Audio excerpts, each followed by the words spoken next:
fresh talaga itong mga cabbage galing sa garden. Ito ang aking mga tanim.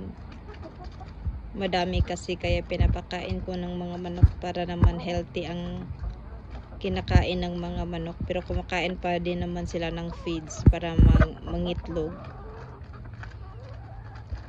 Pero mga tira-tirang gulay, mga balat ng mga gulay, yun niluluto ko at pinapakain ko sa kanila.